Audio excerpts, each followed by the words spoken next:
Yes. Na kusalimu tena katika jina la Bwana wetu Yesu Kristo.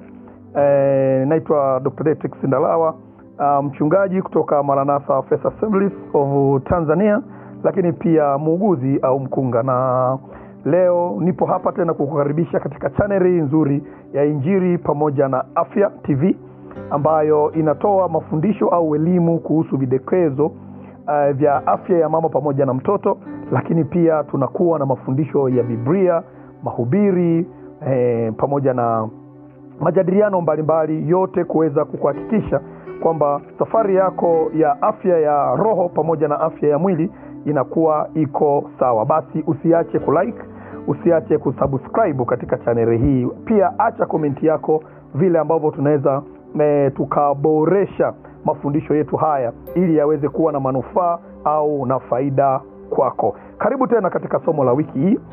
Usisahau pia kwamba haya mambo tunakuwa tunaposti Jumatatu na tunakuwa tunaposti Ijumaa. Kwa kila wiki unakuwa unapata kujifunza kitu kuhusiana na afya ya mama pamoja na mtoto, lakini pia unapata ujumbe ambao unakufanya utembee na Mungu kwa kiwango kikubwa katika hiyo wiki.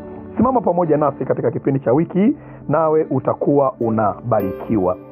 Basi wiki hii tunaenda kuangazia kitu kinaitwa gestational diabetes mellitus, GDM, au tunaita ni kisukari ambacho kinatokea wakati wa ujauzito. Kwa somo letu la wiki kama ambavyo nimelitaja ni gestational diabetes mellitus, GDM, au kisukari ambacho kinatokea wakati wa ujauzito. Basi gestational diabetes ni nini, au kisukari ambacho kinatokea wakati wa ujauzito ni kitu gani? Gestational diabetes au kisukari ambacho kinatokea wakati wa ujauzito ni hali ambapo mwanamke mjamzito anaongezeka sukari kwenye damu wakati wa ujauzito, hasa baada ya wiki ya 20 bila kuwa na historia ya kuwa na kisukari kabla ya ujauzito. Nitarudia tena, ni kwamba kisukari ambacho kinatokea wakati wa ujauzito au kitaalamu tunaita gestational diabetes mellitus, GDM, ni hali ambapo mwanamke mjamzito anaongezeka sukari kwenye damu wakati wa ujauzito, hasa baada ya wiki 20 bila kuwa na historia ya kisukari kabla ya mimba. Kwa ufupi ni kwamba huyu mama kabla hajawa mjamzito anakuwa yuko na hali ya kawaida, sukari yake inakuwa iko kawaida, lakini anapokuwa mjamzito, hasa baada ya ile wiki ya 20, sukari yake inaonekana kuwa imeongezeka. Kwa hiyo hali kitaalamu tunaita ni gestational diabetes mellitus, GDM. Na unaposema gestation unamaanisha ujauzito. Kwa hiyo diabetes mellitus tunamaanisha ni ongezeko la sukari katika damu. Kwa hiyo ukiunganisha hapa maneno unapata kumbe ni ongezeko la sukari ambalo linakuwa linatokea pale mama anapokuwa mjamzito, hasa wiki ya 20. Lakini kigezo kikubwa ni kwamba mama anakuwa hana historia ya kuwa na sukari katika hali yake ya kawaida ambapo anakuwa hana ujauzito. Basi hii inatokea kwa sababu ya mabadiliko ya homoni na ujauzito ambayo yanaathiri uwezo wa mwili kuweza kutumia insulin. Tunajua kwamba insulin hii ni homoni ambayo kazi yake kubwa inakuwa inaroa ile blood glucose level, au inakuwa inapunguza kile kiwango cha sukari ndani ya mwili. Kwa homoni hii tunaelewa kwamba insulin inapokuwa imepungua au inapokuwa inashindwa kufanya kazi yake vizuri kwa sababu ya vile vitu ambavyo vinaachiliwa wakati wa ujauzito, basi kiwango cha sukari kinaonekana kuwa juu. Basi hii gestational diabetes mellitus, GDM, au sukari ambayo inaonekana kwamba inaongezeka wakati wa ujauzito inasababishwa na nini? Wakati wa ujauzito kondo au tunaita placenta kitaalamu hutoa homoni ambayo inaitwa human placental lactogen, ambayo kazi yake kubwa hii inaongeza sukari kwenye damu ili kuweza kusaidia ukuaji wa mtoto. Nitarudia tena, wakati wa ujauzito kondo au tunaita placenta kitaalamu huwa inatoa homoni ambayo tunaita human placental lactogen, ambayo kazi yake kubwa hii ni kuongeza sukari kwenye damu ambayo inasaidia ukuaji wa mtoto. Basi hii husababisha kupungua au kushuka kwa ufanisi wa insulin, au tunaita kitaalamu inatengeneza kitu kinaitwa insulin resistance. Kwa hii placental lactogen ambayo inakuwa inatolewa na kondo au placenta, inasababisha kupungua kwa ufanisi kwa insulin. Kwa hiyo inatengeneza kitu ambacho tunaita ni insulin resistance. Kwa hiyo kama kongosho la mama haliwezi kuzalisha insulin ya kutosha kukabiliana na hali hiyo, sukari basi inaonekana inazidi ndani ya damu ya mama. Nitarudia tena, basi nini ambacho kinasababisha hiki? Kwa sababu wamama wengi wanakuwa wanajiuliza kwamba shida inakuwa inaanzia wapi. Ni kwamba kondo lako, yani placenta, inakuwa inatoa homoni ambayo inaitwa human placenta lactogen. Human placental lactogen. Na kazi yake hii human placental lactogen ni kuongeza sukari katika damu ya mama ili iweze kusaidia ukuaji wa mtoto. Lakini inavyokuwa inaendelea kuongezeka hii sukari, inasababisha kupungua ufanisi wa insulin, au tunasema kitaalamu inaitwa insulin resistance. Kwa sababu insulin ufanisi wake unakuwa umepungua, basi kiwango cha sukari kinaanza kukua ndani ya damu ya mama. Kwa hiyo kama kongosho ambao kitaalamu tunaita pancreas itashindwa kutoa insulini ya kutosha kuweza kukabiliana na lile ongezeko la sukari, basi sukari ya mama huwa inakuwa inapanda. Kwa hiyo gestational diabetes mellitus au GDM au kisukari ambacho kinakuwa kinaongezeka kinatokea wakati wa ujauzito, hasa kuanzia wiki ya 20 kwa mama ambaye hana historia ya kuwa na kisukari akiwa hana ujauzito. Kinasababishwa kwa sababu ya homoni ambazo zinakuwa zinatenda kazi wakati wa ujauzito. Basi nini ni sababu za hatari au nini ni risky factors za kuweza kukumbana na ugonjwa pale mama anapokuwa mjamzito? Kwa hiyo risk factor ya kwanza au sababu hatarishi au kichochezi ambacho kinaweza kikasababisha ugonjwa huu ni historia ya GDM kwenye ujauzito uliopita. Kwa mama ambaye hana historia ya kuwa na kisukari kuanzia wiki ya 20 katika mimba iliyopita, na uwezekano akapata shida hii. Lakini pia uzito mkubwa kwa mama, yani obesity, ambapo anakuwa na body mass index ambayo iko juu ya 30. Body mass index. Kwa hiyo BMI huwa tunatumia kupimia lishe ya mama au malnutrition status. Kwa wale ambao BMI yao inakuwa iko juu ya 30 tunaita ni obesity, wanakuwa na kitambi. Kwa hawa wamama ambao wanakuwa na mili mikubwa pamoja na vitambi wana uwezekano mkubwa wa kupata sukari wakati wa ujauzito. Lakini pia kuna historia ya familia ambao ina kisukari type 2. Kama familia ina historia baba, mama, babu, nani, kuna familia ambao inakuwa inasumbuliwa na kisukari, basi hiko hatarishi ya kwamba katika ujauzito mama anaweza akapata hii gestational diabetes mellitus. Lakini pia umri zaidi ya miaka 25 pia ni kihatarishi. Mama ambaye anakuwa juu ya umri wa miaka 25 pia ni kihatarishi ambacho kinaweza kikasababisha mama akawa na hii hapa gestational diabetes. Lakini ujauzito mapacha au tunasema twin pregnancy au multiple pregnancy, hii nayo pia inaweza ikasababisha kwamba mama akapata kisukari wakati wa ujauzito. Historia pia ya kuzaa mtoto mwenye uzito kuanzia kilo 4 yaweza kuwa pia ni kihatarishi, kwamba mama anazaa watoto ambao ni wazito kuanzia kilo 4 na kuendelea, yaweza kuwa pia ni kihatarishi ambacho kinasababisha mama aweze kukutana na hali kama hii. Lakini pia historia ya kuzaa mimba iliyoharibika bila sababu, kitaalamu tunaita macerated baby, macerated babies. Kwa historia ya kuzaa mimba ambazo zimeharibika au macerated mimba, macerated pregnancy, hii inaweza ikasababisha pia kwamba mama akapata hiki kisukari. Lakini pia kabila au kitaalamu tunaita ethnicity, tunaona kwamba Afrika, Asia, India na Marekani ya kati wanaonekana kusumbuliwa zaidi na hili tatizo. Kwa hiyo baada ya kuwa tumeona nini maana na nini inasababisha na vipi ni vihatarishi vya kupata hali kama hii wakati wa ujauzito, basi twende dalili za ugonjwa wakati wa ujauzito. Na haya ni mambo ambayo wewe kama mama, wewe kama baba, wewe kama mdada ambaye baadaye unaweza ukapenda kuzaa na kuwa mjamzito, hivi ni vitu ambavyo inabidi uvifahamu ili kuhakikisha kwamba afya yako na afya ya mtoto ambaye umembeba, na baba kuhakikisha kwamba afya ya mwenzi wako ndani ya nyumba inakuwa salama. Kwa ni dalili hizi inabidi uzione, na ukiziona basi hakikisha kwamba unafika katika kituo cha afya ili uweze kupata huduma. Kwa dalili ya kwanza tunasema kwamba GDM au diabetes, gestational diabetes mellitus, mara nyingi haina dalili ambazo ziko wazi, lakini wakati mwingine inaweza kuonyesha dalili zifuatazo. Kwa hiyo sio kwamba kila wakati unaweza ukaona zile dalili, lakini na pengine unaweza ukashindwa kuzinotice hizi dalili mapema, lakini mara nyingi basi kuna vitu ambavyo vinaweza vikakuonyesha, vikakushtua kwamba yawezekana kuna tatizo kama hili.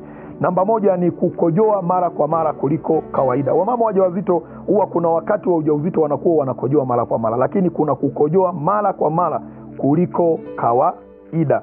Namba mbili, kuna kiu isiyo ya kawaida. Kwa hiyo unakuwa unasikia kiu sana kama mama mjamzito, unasikia kiu, unakojoa mara kwa mara kuliko kawaida, unasikia kiu isiyo ya kawaida, unakuwa na uchovu mwingi, unajihisi umechoka, wakati mwingi unajihisi umechoka. Lakini pia maambukizi ya mara kwa mara ya njia ya mkojo au uke. Maambukizi tunazungumzia UTI inakuwa ni nyingi, ni mara kwa mara. Kwa mpendwa mtazamaji, nataka nikukumbushe kwamba tumesema tunakojoa mara kwa mara kuliko kawaida, ni dalili ambayo inaonyesha. Namba mbili ni kwamba mama mjamzito anakuwa na kiu isiyo ya kawaida, muda wote nina kiu. Lakini pia uchovu unakuwa ni mwingi, lakini pia maambukizi ya mara kwa mara hasa katika njia ya mkojo ambao tunaita urinary tract infection au uke vaginal infections, au kitaalamu unaweza ukasema UTIs. Kwa kuna vaginal infections, kuna UTIs. Mara kwa mara unakuta zinatokea kwa huyu mama. Lakini pia kuna blurred vision, yani mama anakuwa anapata kizunguzungu na anakuwa anaona maruerue au anakuwa haoni vizuri. Blurred vision, mama anakuwa anapata maruerue. Kwa ukiona unakojoa mara kwa mara, ukiona mama mjamzito unapata kiu isiyo ya kawaida, kwa sababu tulisema katika somo letu lililopita kwamba mama inabidi anywe glasi 8 mpaka glasi 12 za maji kwa siku, au tunasema apate lita 2.5 mpaka lita 3.2 kwa siku za maji kwa ajili ya kuongeza ufanisi wa damu, lakini pia kwa ajili ya kuongeza virutubisho ambavyo vinahitaji kwa ajili ya afya yake pamoja na mtoto. Kwa hapa tunaona kwamba kiu inawezekana isiwe ya kawaida, unakuta una kiu all the time, uchovu unakuwa mwingi, maambukizi yanakuwa mengi hasa ya kwenye mkojo UTI pamoja na vaginal infections, lakini pia unapata blurred vision, unakuwa unapata kizunguzungu ambacho kinakusababisha upate maruerue, unakuwa hauoni vizuri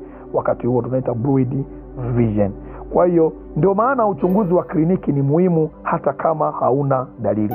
Kwa unapokuwa unaenda kliniki ile ya ujauzito, katika vitu ambavyo vinapimwa sana tunakuwa tunapima sukari, kwa sababu ni muhimu sana wakati huu wa kliniki kuweza kugundua wale wa mama ambao wako katika hatari ya kuwa katika hali ya namna hii.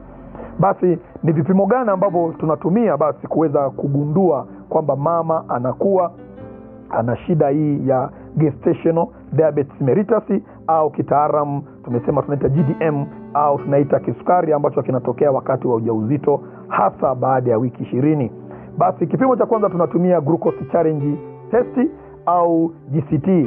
Glucose challenge test au GCT, ambapo mama anapewa glucose alafu sukari inapimwa baada ya saa 1. Kwa mama anapewa glucose pale, anatumia, baada ya saa 1 tunapima. Lakini pia kuna kipimo kingine ambacho kinaitwa ni oral glucose tolerance test OGTT, ambao vipimo hivi vinakuwa vinafanywa baada ya masaa 2 hadi masaa 3 baada ya kupimwa glucose. Mara nyingi wiki ya 24 mpaka wiki ya 28 ya ujauzito ndipo hiki kipimo ambapo kinakuwa kinafanywa. Kwa mama anapewa glucose, na baada ya hapo vipimo vinafanyika ni masaa 3 au baada masaa 2 kuweza kuona kile kiwango cha glucose ambacho kipo ndani ya damu. Kwa hiyo kuna glucose challenge test na kuna oral glucose tolerance test ambavyo nimeweza kukuambia mapema, ili kuweza kutambua kwamba basi mama ni yupi ambaye anakuwa yuko kwenye hatari ya kuweza kuwa na situation kama hii.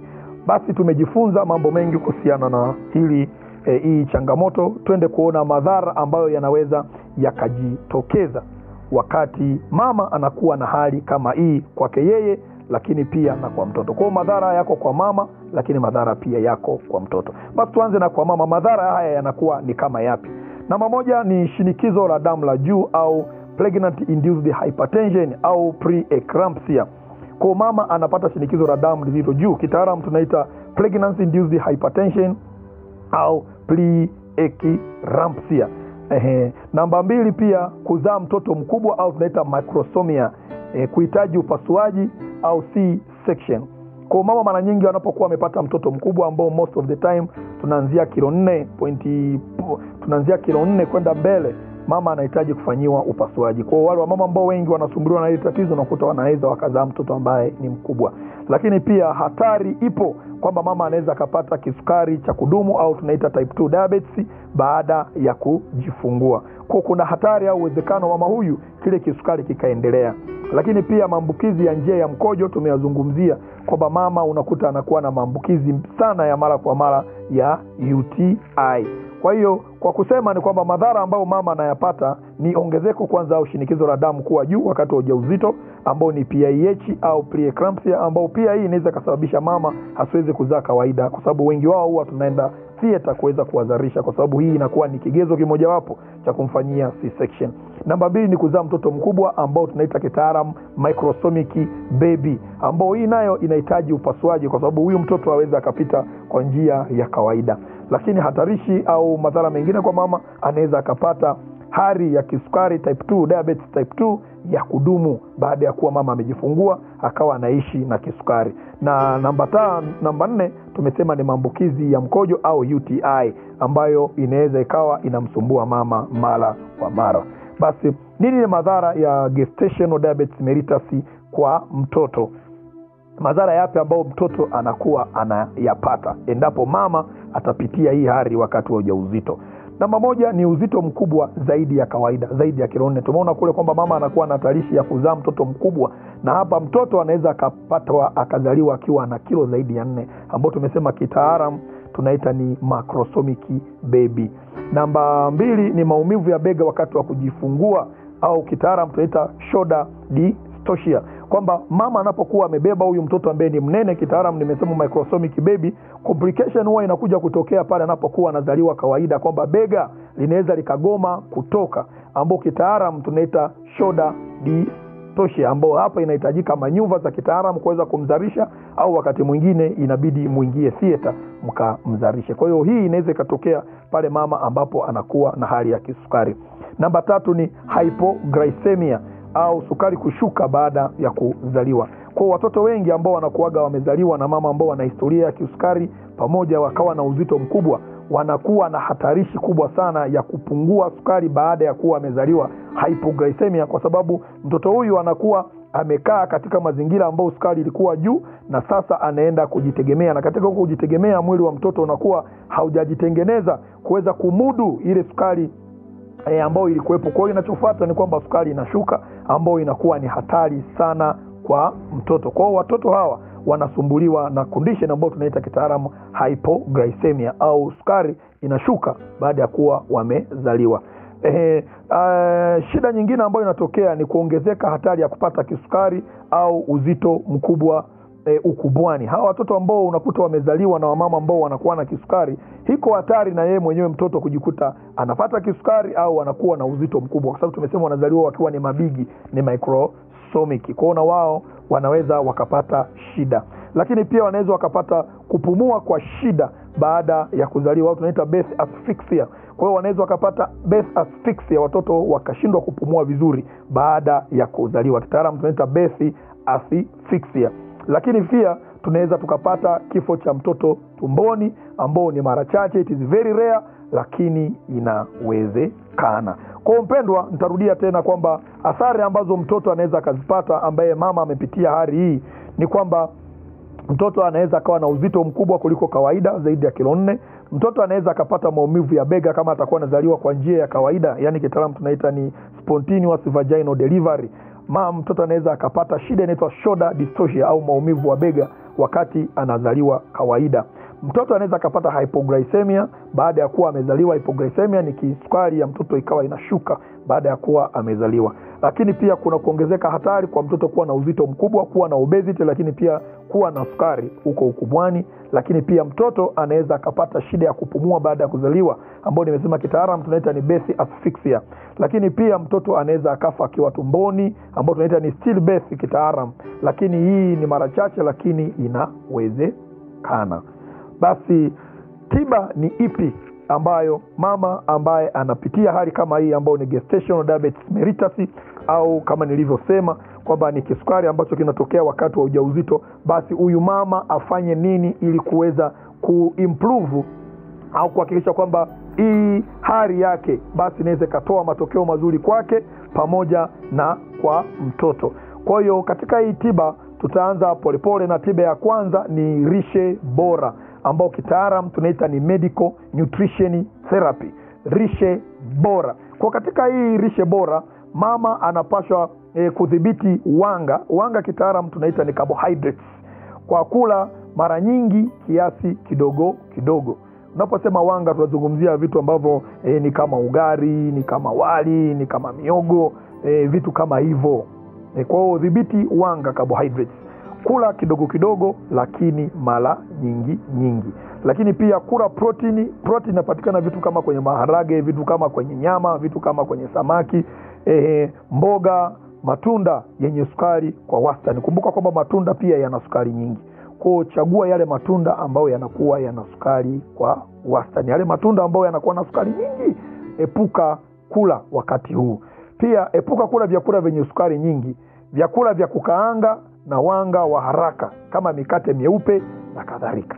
Kwa dhibiti wanga mama, hakikisha kwamba unakula chakula kidogo kidogo chenye wanga lakini mara nyingi. Kwa usipendelee kula vyakula vyenye wanga, nimesema vitu kama mchele, vitu kama ugali, mahindi, vitu kama mihogo na mambo kama hayo. Kula protini, nimesema kwenye nyama, kwenye dagaa, kwenye samaki, kwenye maharage. Kula mboga za majani ni nzuri sana kwa mama mjamzito. Lakini pia punguza kula matunda ambayo yanakuwa na sukari nyingi. Punguza pia kula vyakula ambavyo ni vya kukaanga na wanga wa haraka. Kwa mfano kama hiyo mikate, kwa mfano kama chipsi na mambo mengine. Kwa lishe bora kwa mama mjamzito, ukisoma kile kitabu ambacho kinaitwa ni Afya ya Mama, kitabu cha Afya ya Mama ambacho wamama wanakuja nacho pale kliniki, basi kimeelezea kinagaubaga kuhusiana na vyakula ambavyo mama anaweza akawa anakula. Kwa hiyo ukikipata hichi kitabu uko unajisomea kule katika sehemu ya kula, basi unakuwa unajifunza zaidi juu ya lishe iliyo bora. Nafikiri kuna wakati tutajisoma mambo ya lishe na nitazungumzia kinagaubaga katika hili eneo. Namba 2, tukiachana na lishe iliyo bora, ni mazoezi ya mwili. Kwa katika mazoezi ya mwili, hakikisha mama angalau basi unatembea dakika 30 kila siku. Kuna wamama ambao wakiwa wajawazito wanaacha kabisa kutembea, wanaacha kabisa kufanya mazoezi. Kwa ili hali hii ya gestational diabetes mellitus iweze kupungua, hakikisha angalau unatembea dakika 30 kila siku. Kwa iwe ni asubuhi mapema sana au inakuwa jioni ile jua inazama, unaweza ukatafuta kaeneo uko unatembea kwenda na kurudi angalau dakika 30 ili mwili wako uweze kuyeyusha ile sukari ambayo inakuwa ipo ndani. Lakini pia mazoezi madogo, kwa mfano kama yoga kwa wajawazito. Unafanya vimazoezi vyepesi. Usipende kukaa umelala masaa yote, usipende kutofanya mazoezi, usipende kutembea masaa yote, kwa sababu hii inaweza ikachochea kupatikana kwa ile hali, na kama hii hali unayo basi inakuwa inazidi kuwa mbaya. Namba 3, hakikisha unafuatilia sukari ya damu. Hakikisha unapima sukari mara 1 mpaka 4 kwa siku kama umeelekezwa. Hakikisha, na wengi wao tunawashauri kwamba ununue kifaa chako hiki cha glucometer, uwe unajipima sukari. Kwa hiyo unaangalia sukari yako asubuhi, unaangalia sukari yako wakati wa mchana, unaangalia sukari yako wakati wa jioni, unaangalia sukari yako pale unapokuwa unaenda kulala. Na mara nyingi tulisema kwamba unahakikisha kwamba sukari yako iko katika kile kiwango ambacho kinatakiwa, na kama hakuna basi fuata maelekezo ya tiba ambayo unakuwa umeelekezwa. Namba 4 ni matibabu ya dawa.